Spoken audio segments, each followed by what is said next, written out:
Hello everyone, TJV here, and today I'm going to be talking about Ohmwrecker and H2O Delirious in their court battle. There are 3 brand new documents, with 2 of them being super interesting to us, and I'm just going to tell you guys there are some big things with these documents. Like, big things that are now out to us for the public to see. Now, I won't be able to cover every little thing in all these documents because that would take a long time, and I want to make this video bite-sized for you guys to be able to understand on what's going on. I will be covering these documents at a later time during a live stream. There will be a link down in the pinned comments to a live stream that I already have set up on a set time where you guys can sit here, be part of the conversation, ask any questions, come in here and debate a couple things if you want, or if you just want to take a deeper dive into the documents and everything that the documents cover. But regardless, let's jump into the documents. There are 3 documents, document number 76, 77, and 78. 76 is a motion by Ohm's attorneys pretty much ordering H2O to answer questions.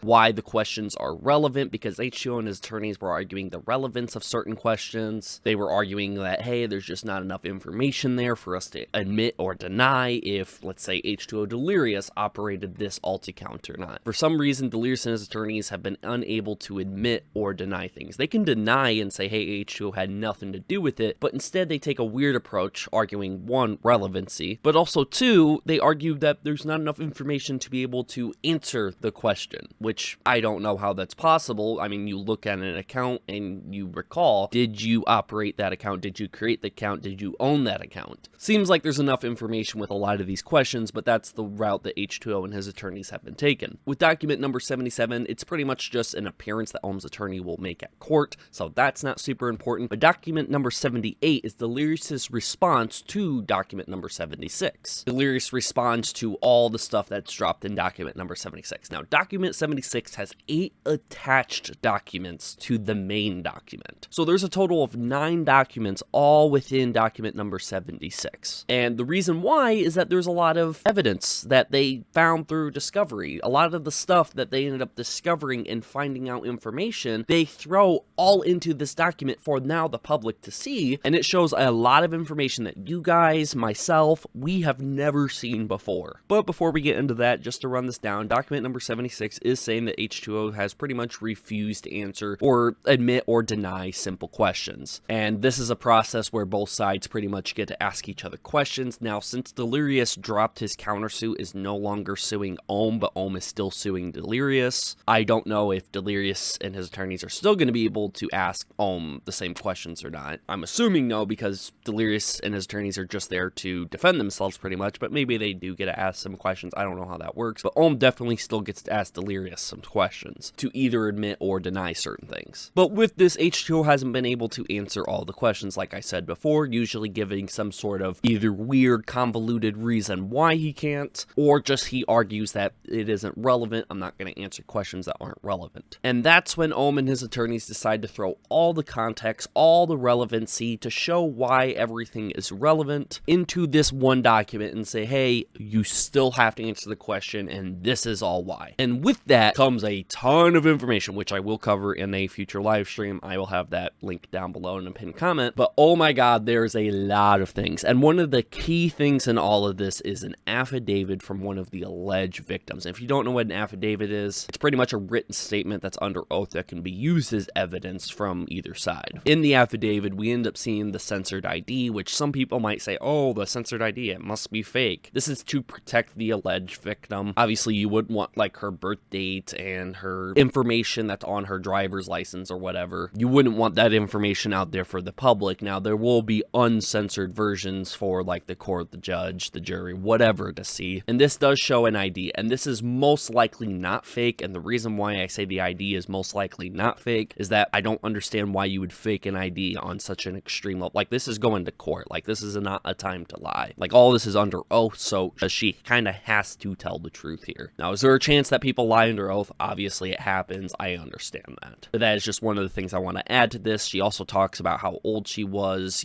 16 to 17 years old when the sexual conversations took place. And it shows that the victim did make a report on H2O Delirious for his behavior as well. So that's a lot of things that people have been criticizing the victims of, is why don't you just go make a report? Well, they are making reports. They did, at least one of them made a report. And now everything else in document 76, there are literally like 7 other documents that I did not cover. The affidavit is just one of those documents, but there are 7 other documents with a ton of information to cover. I will cover all of that in a live stream. Again, the link is down below. Now, H2O had a response to all this, and I'm going to get into that. It's in document number 78. He responds, one of the first things he responds with is, "It is clear from plaintiff's motion that despite defendant's recent voluntary dismissal of his counterclaim, plaintiff is intent on continuing to seek discovery as to issues that are solely relevant to the dismissal of the counterclaims for defamation." So what this is pretty much saying is, since H2O Delirious withdrew his counterclaims, now Ohm's attorneys don't get to ask certain questions on certain issues that pertain to that counterclaim. Well, there's going to be a lot of arguing on if it pertains to it or not, but I'm just going to sit here and quickly throw in my opinion. It really doesn't make too much sense that H2O Delirious and his attorneys are going to argue this. And the reason why is that all of this is so convoluted together. All of this is so much connected that Ohm and his attorneys, whatever discovery they find, it's somehow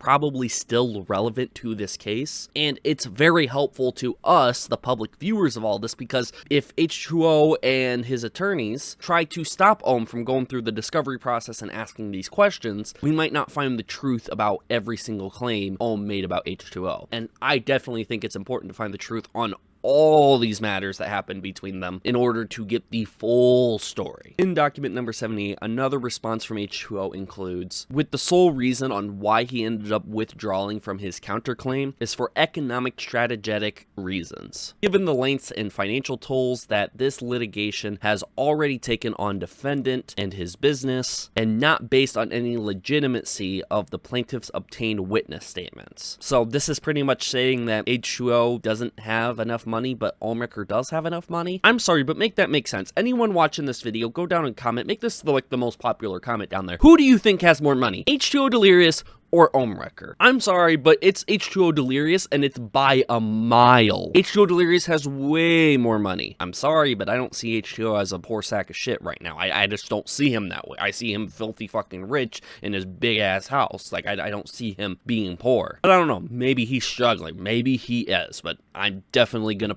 I would definitely bet that H2O has way more money than Ohm. Maybe those California attorneys are a bit expensive. I don't know. I could be wrong about that. Another one of H2O's response in this document number 78 is invade defendant's privacy, dig up dirt, and further attempt to destroy defendant's reputation and business. So, like, one of the reasons why all these questions are being asked is, oh, it's just to invade the privacy and dig up dirt and further destroy the business. And again, I don't see it that way yet again. Now again, Ohm has had a lot of criticisms of the way he's brought things up, but in court, he's been doing really good. Him and his attorneys have been doing really, really well so far. It's kind of like a reverse. It's like Ohm struggled with like the online presence side of things, and H2O Delirious kind of thrived in that, and now in court, it's reverse. It's like Ohm is really thriving, and his attorneys are thriving in court, while H2O and his attorneys have been kind of struggling. And the last sort of response that H2O gives is the document is too long. He refers to local rule 7.1, which pretty much says that a document can't exceed 15 pages unless you pretty much get permission from a judge. So an attorney for either a plaintiff or a defendant can't go write like a super long 50-page document or whatever. You got to keep it within 15 pages or whatever unless you get permission prior. And I ended up taking document number 76 into like a Google Doc, because if you look at document number 76, there's a lot of media. There's a lot of images and stuff like that. And I thought,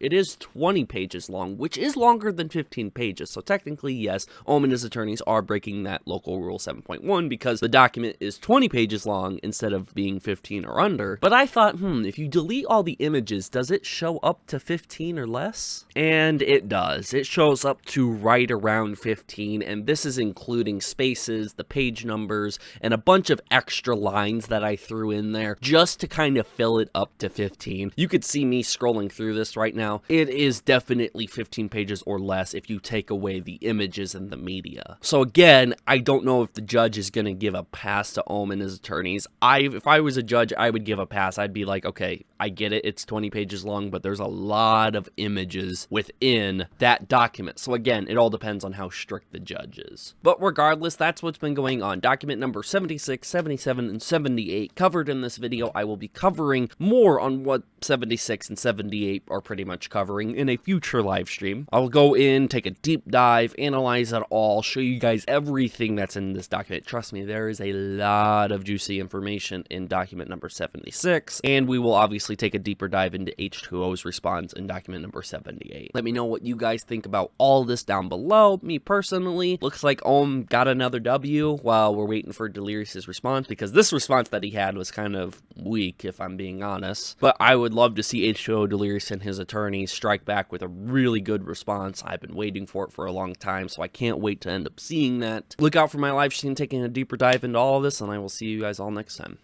Peace.